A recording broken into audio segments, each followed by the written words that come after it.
जय Hind. British India के relations अपने नेबरिंग कंट्रीज़ के साथ में कैसे रहे हैं उसके बारे में हम बातचीत कर रहे थे और इससे पिछले वाले सेशन में हमने नेपाल, भूटान और बर्मा के साथ में ब्रिटिशर्स के रिलेशंस कैसे रहे हैं उसके बारे में पढ़ा था। आज हम पढ़ने वाले हैं एक तो एंग्लो तिब्बतियन रिलेशंस के बारे में, तिब्बत के साथ में ब्रिटिशर्स के रिलेशंस कैसे रहे, और एक ट्रीटी साइन हुई है, ट्रीटी ऑफ ल्हासा 1904 में ये साइन हुई। इस ट्रीटी का क्या सिग्निफिकेंस है उसके बारे में भी बात करेंगे। दूसरा अपन पढ़ेंगे एंग्लो अफगान रिलेशंस के बारे में, अफगानिस्तान के साथ में कैसे रिलेशंस रहे, और इसी में अपन बात करेंगे फर्स्ट एंग्लो अफगान के बारे में जो कि शुरू हुआ 1839 में और ख़त्म हुआ 1842 में। अच्छा, वीडियो को लाइक और शेयर कर दो और चैनल को सब्सक्राइब कर लो। देखो, सबसे पहले हम बात करेंगे एंग्लो तिब्बतियन रिलेशंस के बारे में। और तिब्बत आज भी जब हम सुनते हैं तो अपने को पता चलता है कि तिब्बत की कहानी थोड़ी कॉम्प्लिकेटेड है। कॉम्प्लिकेटेड इसलिए भी है बिकॉज तिब्बत की हिस्ट्री जो है वो थोड़ी कॉम्प्लिकेटेड है। और तिब्बत की हिस्ट्री क्या है? तिब्बत में रूल हुआ करता था थियोक्रेसी का। थियोक्रेसी का मतलब होता है ऐसा सिस्टम ऑफ गवर्नमेंट जहां पे रिलीजियस लीडर्स जो हैं वो सरकार चलाते हैं। रूल कौन करता है? रिलीजियस लीडर्स रूल करते हैं थियोक्रेसी में। और तिब्बत में कौन से रिलीजियस लीडर्स रूल किया करते थे? बुद्धिस्ट मॉन्क्स, जिनको बुलाया जाता था लामाज। कौन रूल करता था तिब्बत में? बुद्धिस्ट मॉन्क्स, लामाज, जिनको बुलाया जाता था। लेकिन तिब्बत के ऊपर अल्टीमेट कंट्रोल था चाइना का। चाइना में एक डायनेस्टी होती थी, क्विंग डायनेस्टी। उस क्विंग डायनेस्टी का अल्टीमेट कंट्रोल हुआ करता था तिब्बत के ऊपर। बेसिकली अपन क्या कह रहे हैं कि तिब्बत के ऊपर अल्टीमेट कंट्रोल है चाइना का, लेकिन विद इन तिब्बत सरकार कौन चला रहा है, रूल कौन कर रहा है? बुद्धिस्ट मॉन्क्स, जिनको बोला जाता है लामाज। अच्छा, तिब्बत जो है वो स्ट्रेटेजिकली भी इंपॉर्टेंट है बिकॉज तिब्बत के ऊपर बैठे हुए हैं the very powerful Chinese, Tibet के इस साइड में बैठे हुए हैं द वेरी पावरफुल रशियंस। और हिस्ट्री में अगर देखा जाए कि ब्रिटिशर्स को अगर किसी ने कॉन्स्टेंटली चैलेंज किया है तो उनमें से एक नाम है रशियंस का। तो इसकी स्ट्रेटेजिक लोकेशन की वजह से ब्रिटिशर्स ये चाह रहे थे कि तिब्बत के साथ में फ्रेंडली रिलेशंस एस्टेब्लिश किए जाएं, तिब्बत के साथ में कमर्शियल रिलेशंस एस्टेब्लिश किए जाएं, लेकिन ब्रिटिशर्स फेल हो गए। दूसरी तरफ ये भी देखने को मिल रहा था कि तिब्बत के ऊपर जो चाइना का कंट्रोल है, चाइनीज कंट्रोल जो है वो कम होता जा रहा है, वो इनइफेक्टिव होता जा रहा है, और रशिया का इन्फ्लुएंस जो है वो बढ़ता जा रहा है। ल्हासा जो कि बड़ा इंपॉर्टेंट रिलीजियस सेंटर हुआ करता था, आज भी बड़ा इंपॉर्टेंट रिलीजियस सेंटर है, उस ल्हासा में रशिया का इन्फ्लुएंस बढ़ता जा रहा है, चाइना का इन्फ्लुएंस कम होता जा रहा है, और ब्रिटिशर्स जो हैं वो फ्रेंडली रिलेशंस एस्टेब्लिश करने में फेल हो गए। अब ब्रिटिशर्स का जो सबसे बड़ा चैलेंजर है या one of the most important challenger है वो है रशिया। वो हमेशा से ही रशिया रहा है। उस रशिया का इन्फ्लुएंस तिब्बत में बढ़ता जा रहा है। और मीनवाइल ऐसी रिपोर्ट्स आने लगी कि रशिया जो है वो तिब्बत को आर्म्स सप्लाई कर रहा है, एम्यूनेशन सप्लाई कर रहा है। लेकिन ये रिपोर्ट्स हैं, रशिया तिब्बत को कितने आर्म्स सप्लाई कर रहा था, कर भी रहा था या नहीं कर रहा था, वो बहुत डिबेटेबल है। बिकॉज उस दौर में ब्रिटिशर्स और रशियंस बड़े इंपॉर्टेंट पावर्स हुआ करते थे, यूरोप में सिग्निफिकेंट भी हुआ करते थे, इनकी बातचीत भी होती थी।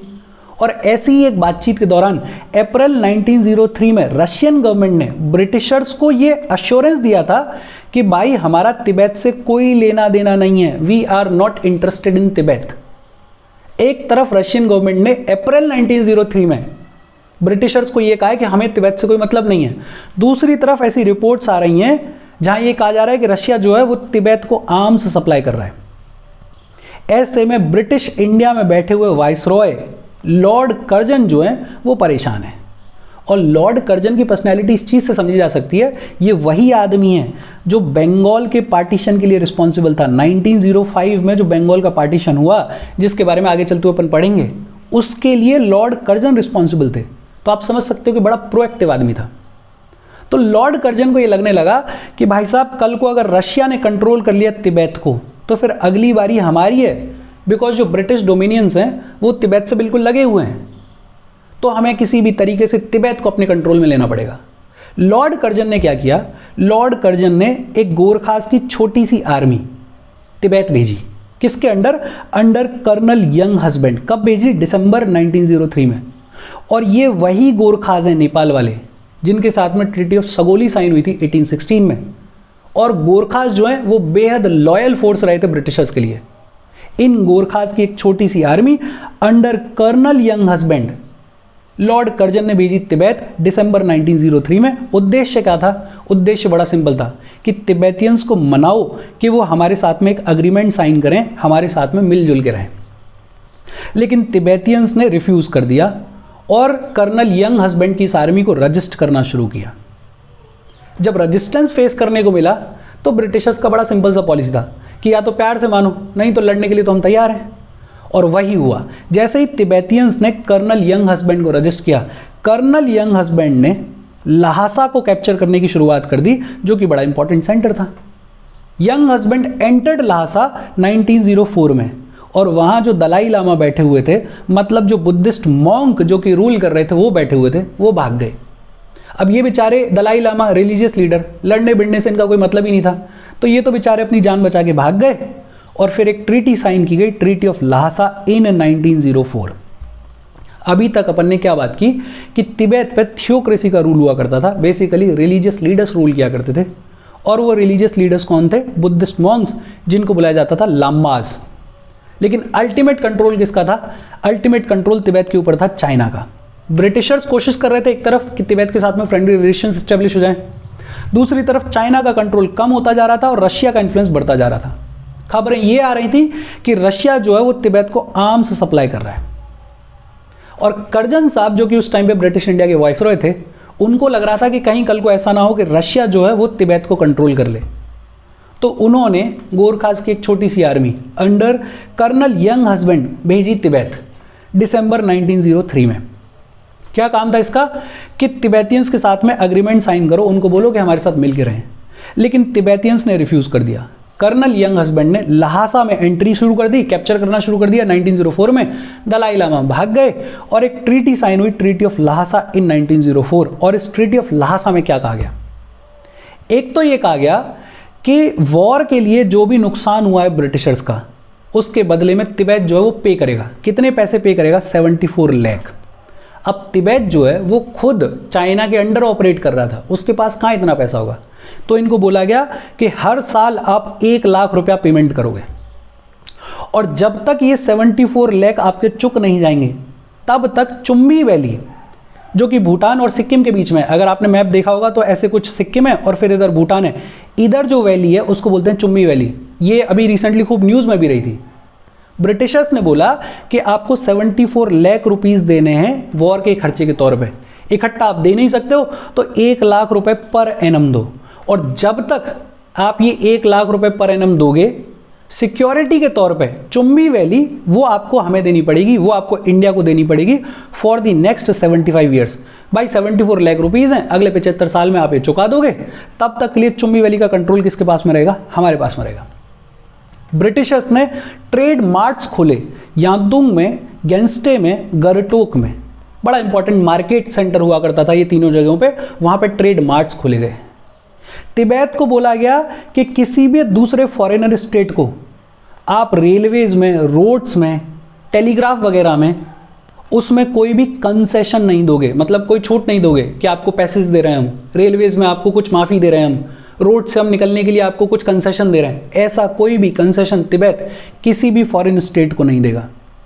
और ग्रेट ब्रिटेन ने तिब्बत के फॉरेन अफेयर्स को अपने कंट्रोल में ले लिया, अपने हाथ में ले लिया।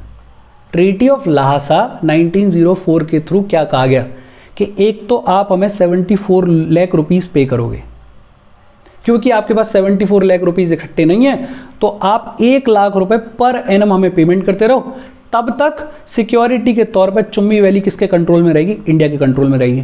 ट्रेड मार्ट्स खोले गए। दूसरा बोला गया कि तिब्बत किसी भी दूसरे फॉरेन स्टेट को रेल्स में, रोडवेज में कोई कंसेशन नहीं देगा। और ग्रेट ब्रिटेन ने तिब्बत के फॉरेन अफेयर्स अपने हाथ में ले लिए। लेकिन फिर बाद में इस ट्रीटी को रिवाइज किया गया और ये जो वॉर के तौर पे पैसा मांगा जा रहा था 74 लाख, इसको कम करके कर दिया गया 25 लाख।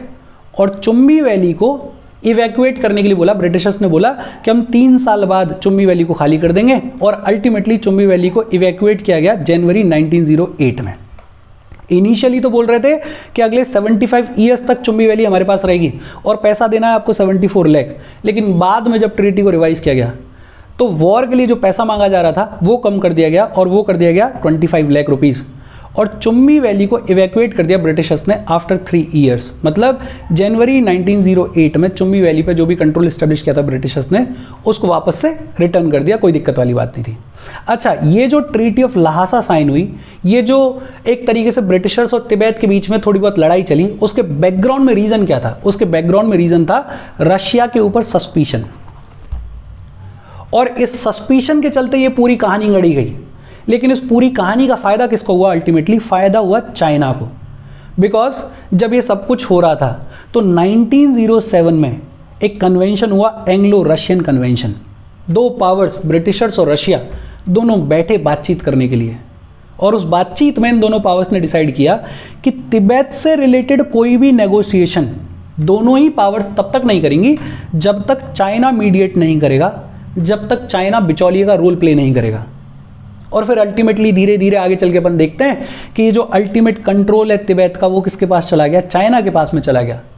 ब्रिटिशर्स जैसे जैसे रिसीड होंगे, रशिया जैसे जैसे थोड़ा कमज़ोर होगा, अल्टीमेटली कंट्रोल किसके हाथ में चला जाएगा? चाइना के हाथ में चला जाएगा। और आज अपन देखते ही हैं जो कॉन्फ्लिक्ट है तिब्बत का, उस कॉन्फ्लिक्ट का ओरिजिन यहाँ पर है। और इतनी सी बात है एंग्लो तिब्बतियन रिलेशंस के बारे में, बहुत इजी सा है, एक चीज़ याद रखनी है, ट्रीटी ऑफ ल्हासा कब साइन हुई? 1904 में। इसके बाद बात आती है एंग्लो अफगान रिलेशंस, अफगानिस्तान के साथ में कैसे रिलेशंस रहे। और आज की अपनी कहानी के कॉन्टेक्स्ट में अफगानिस्तान की कहानी शुरू हुई अर्ली 19th सेंचुरी से। कहानी क्या थी? एक पर्शिया नाम की जगह हुआ करती थी। पर्शिया आपने नाम सुना होगा, मैप में देखोगे तो यहाँ पर है। और अगर आज के कॉन्टेक्स्ट में बात करें तो जहाँ पे ईरान है उस वाले एरिया में हुआ करता था पर्शिया। पर्शिया के ऊपर रशिया का इन्फ्लुएंस इंक्रीज हो रहा था और ब्रिटिशर्स का इन्फ्लुएंस डिक्रीज हो रहा था। पर्शिया के ऊपर रशिया का कंट्रोल बढ़ रहा था और ब्रिटिशर्स का कंट्रोल डिक्रीज हो रहा था। ऐसा क्यों हो रहा था? बिकॉज एक वॉर हुआ रशिया और पर्शिया के बीच में, रूसो पर्शियन वॉर जिसे बुलाया जाता है। और ये जो वॉर है ये 1826 से लेके 1828 तक चला, और ये खत्म हुआ with the treaty of Turkmenchay. Treaty of Turkmenchay sign हुई 1828 में। और इस ट्रीटी ऑफ तुर्कोमेनचाई में एग्जैक्टली क्या प्रोविजंस थे उससे अपने को बहुत ज़्यादा लेना देना है नहीं, लेकिन अगर सिंपल लैंग्वेज में बोलें तो पर्शिया की बड़ी इंपॉर्टेंट टेरिटरीज जो हैं वो रशिया को दे दी गई थी, और रशिया और पर्शिया के बीच में आरस रिवर को बाउंड्री मान लिया गया था। आरस रिवर कहीं यहाँ पे हुआ करती थी। इस आरस रिवर को रशिया और पर्शिया के बीच में बाउंड्री मान लिया गया। मतलब ऊपर है रशिया, नीचे है पर्शिया। और पर्शिया की बड़ी इंपॉर्टेंट टेरिटरीज किसको दे दी गई हैं? रशिया को दे दी गई हैं। किस ट्रीटी के थ्रू? Treaty of तुर्कोमेनचाई।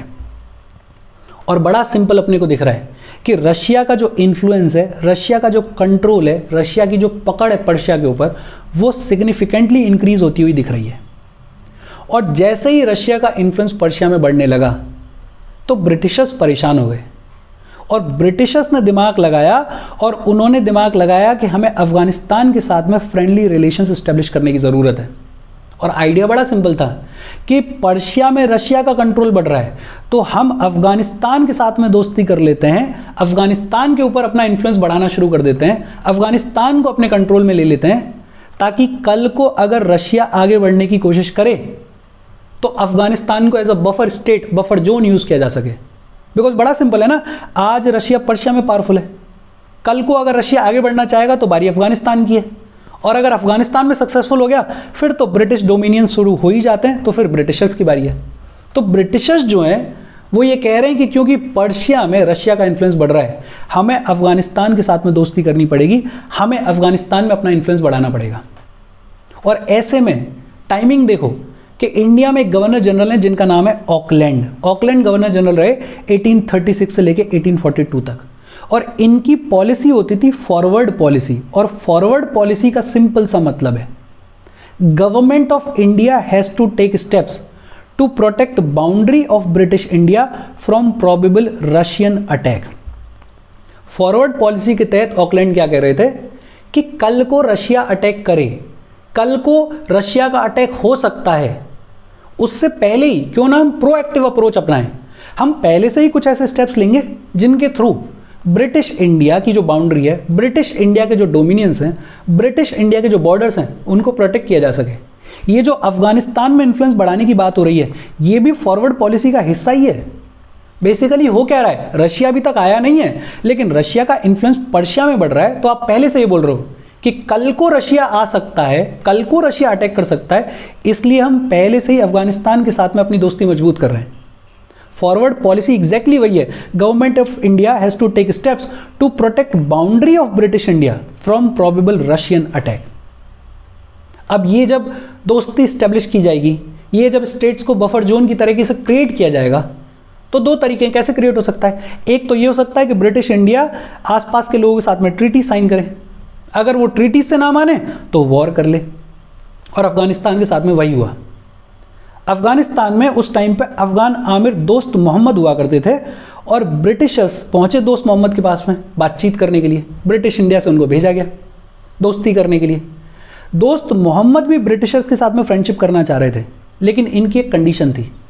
पेशावर जो कि सिख्स के कंट्रोल में था, दोस्त मोहम्मद ये कह रहे थे कि इस पेशावर को रिकवर करने में ब्रिटिशर्स उनकी मदद करें सिख लोगों के अगेंस्ट में।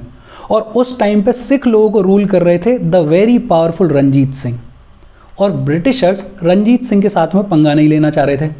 तो ब्रिटिशर्स ने दोस्त मोहम्मद की मदद करने से मना कर दिया। जैसे ही ब्रिटिशर्स ने मना किया, दोस्त मोहम्मद की लोकेशन कितनी बढ़िया है, अफगानिस्तान। इसने बोला ब्रिटिशर्स को, ठीक है आप मदद मत करो, मैं तो जा रहा हूँ रशिया के पास में, मैं तो जा रहा हूँ पर्शिया के पास में मदद मांगने के लिए। और अब ब्रिटिशर्स के लिए ट्रिकी सिचुएशन हो गई है कि रशिया ऑलरेडी पर्शिया में है, और अफगानिस्तान का जो आमिर है दोस्त मोहम्मद, वो कह रहा है कि मैं तो रशिया की मदद मांग रहा हूँ, मैं तो पर्शिया की मदद मांग रहा हूँ। तो ऑकलैंड ने अपनी फॉरवर्ड पॉलिसी को आगे बढ़ाते हुए एक ट्रीटी साइन करी जिसे बोलते हैं ट्राईपार्टाइट ट्रीटी ऑफ 1838। इस ट्राईपार्टाइट ट्रीटी के बारे में ऑलरेडी अपन ने बात की हुई है। ये साइन हुई between Britishers, Ranjit Singh and Shah Shuja. और एक करेक्शन है यहाँ पर, अभी आज जब मैं ये पीपीटी प्रिपेयर कर रहा था तो मुझे ध्यान आया कि जब हमने कॉन्क्वेस्ट ऑफ सिंध के बारे में बात की थी, वहाँ भी अपन ने पढ़ा था ट्राईपार्टाइट ट्रीटी के बारे में, और वहाँ गलती से फ्लो में एक या दो जगह पे मैंने बोल दिया है मुगल एम्परर शाह सूजा। ये वो मुगल एम्परर नहीं है, ये शाह सूजा दुर्रानी है, जो कि दुर्रानी डायनेस्टी से बिलोंग करता था और अफगान का एक रूलर था। अफगानिस्तान को इसने रूल किया था।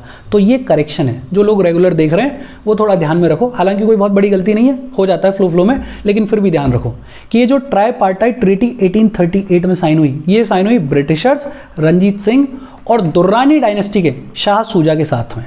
ये जो शाह सूजा है ये अफगान रूलर हुआ करता था 1803 से लेके 1809 तक, लेकिन फिर बाद में इसको ब्रिटिशर्स ने कैप्चर कर लिया था और इसको प्रिजनर बना के रखा गया था लुधियाना में। 1809 में इसको प्रिजनर बना के रख दिया गया था लुधियाना में। लेकिन क्योंकि अब ये जो दोस्त मोहम्मद है ये ब्रिटिशर्स की बात नहीं सुन रहा था, तो ये जो ब्रिटिशर्स हैं ये पहुंचे शाह सूजा के पास में, बोले कि भाई साहब आप पुराने अफगान रूलर हो, हम आपकी मदद करेंगे, आपको दोबारा से हम रूलर बनाएंगे, लेकिन आपको हमारी कुछ कंडीशंस माननी पड़ेंगी। शाह सूजा बेचारा जेल में बैठा हुआ था, इसने बोला ठीक है मान लूंगा। और ब्रिटिशर्स, रंजीत सिंह और शाह सूजा के बीच में एक ट्रीटी साइन हुई जिसे बोलते हैं ट्राईपार्टाइट ट्रीटी ऑफ 1838। क्या कहा गया इस ट्रीटी में? शाह सूजा को बट ऑब्वियस सी बात है एम्परर बनाया गया with the help of Sikh army. Smart देखो कितने ब्रिटिशर्स पीछे बैठे हुए हैं, आर्मी किसकी लगी हुई है? सिख आर्मी लगी हुई है। किसके अगेंस्ट में लगने की तैयारी हो रही है? अफगान आमिर के अगेंस्ट में लगने की तैयारी हो रही है। और किसके फेवर में बातचीत हो रही है? शाह सूजा के में। ब्रिटिशर्स सिर्फ बैठ के देखेंगे। दूसरा, शाह सूजा को बोला गया कि आप अपने जितने भी फॉरेन अफेयर्स कंडक्ट करोगे, जो भी फॉरेन अफेयर्स में इन्वॉल्व होगे, उनमें सिख लोगों की और ब्रिटिशर्स लोगों की एडवाइस लोगे, बिना एडवाइस के काम नहीं करोगे। शाह सूजा को बोला गया कि सिंध के ऊपर आपके जो सोवरेन राइट्स हैं उनको आपको छोड़ना पड़ेगा, उनको आपको गिव अप करना पड़ेगा। सिंध के आमिर्स के साथ में भी कहानी चल रही थी, अपन ने पढ़ा था ये। और फाइनली रंजीत सिंह क्लेम कर रहे थे अफगानिस्तान की कुछ टेरिटरीज को जो कि इंदस के राइट बैंक पे लाई करती थी। शाह सूजा को बोला गया कि भाई साहब रंजीत सिंह के ये क्लेम्स भी आपको मानने पड़ेंगे। और शाह सूजा तो प्रिजन से निकल के आ रहा था, वो तो सब कुछ मानने को तैयार था। तो इस ट्राईपार्टाइट ट्रीटी में जो इंपॉर्टेंट चीज़ बोली गई वो ये बोली गई कि शाह सूजा को जो है उसको एम्परर बना दिया जाएगा।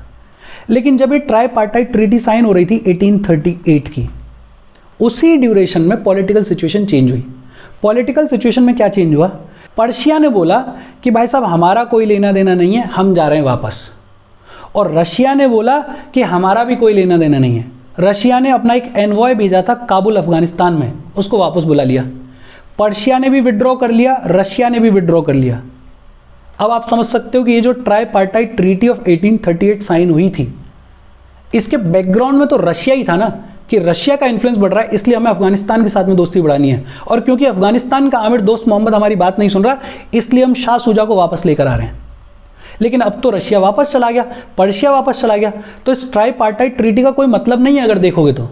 लेकिन Britishers being Britishers, Lord Auckland की फॉरवर्ड पॉलिसी, लॉर्ड ऑकलैंड को लगा कि नहीं यार, अब तो ट्राईपार्टाइट ट्रीटी साइन हो गई है, ये दोस्त मोहम्मद बहुत बदतमीजी कर रहा था, इसको हटाते हैं और शाह शुजा को लेकर आते हैं।